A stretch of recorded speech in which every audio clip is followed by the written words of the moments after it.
Bakunzi bacu mudukurikira turabasuhuje, tubazaniye amakuru y'imikino. Wari umukino Police FC yari yakiriyemo Gorilla FC, ukaba wari umunsi wa 10 wa shampiyona wabaye kuri uyu wa gatanu tariki ya 3 Ugushyingo 2023 kuri Kigali Pele Stadium.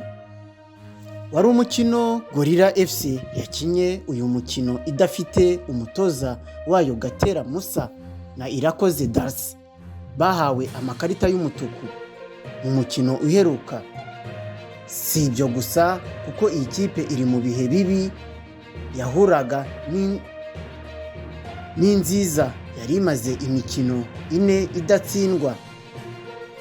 Mu mukino watangiye ugenda gake cyane, byatumaga umukino utaryoha.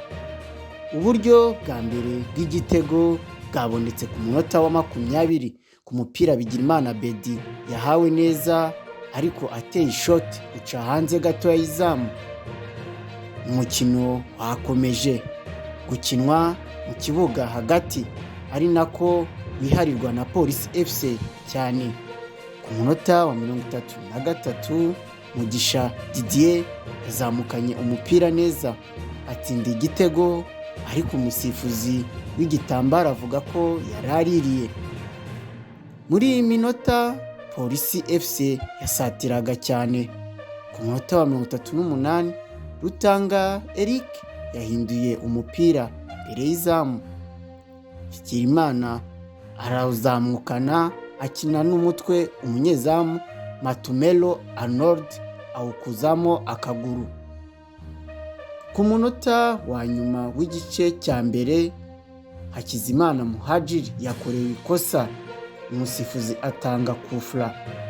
Uyu mukinnyi yahise ayitera, ariko umupira ukubita umutambiko w'izamu. Igice cya mbere cyarangiye amakipe yombi anganya 1-1. Police FC yakomeje gusatira. Mu gice cya kabiri Shami Karnot yahinduye umupira imbere y'izamu, usanga mugenzi Bienvenu ari nawe wari wenyine arigarama atsinda igitego cya mbere ku munota wa 55. Igitego cyiza cyane yatsindiye Police FC. Abari muri stade bose bakomera amashyi cyane Bienvenu warutsinze igitego cyiza cyane. Mu minota 70 Gorilla FC yasatiriye cyane ishaka kwishyura igitego, ari nako imipira myinshi yateraga mu izamu ikajya hanze. Iyi kipe yakomeje gukora impinduka. Sengiyumva Mustafa na Bobo Kamara binjira mu kibuga. Ku munota wa 73 Kamara yazamukanye umupira acenga ab'inyuma ba Police FC. Iradukunda Simeo atera shoot ari wenyine, umupira ujya hanze y'izamu. Ikipe ya Police y'igihugu yongeye kubona kufra.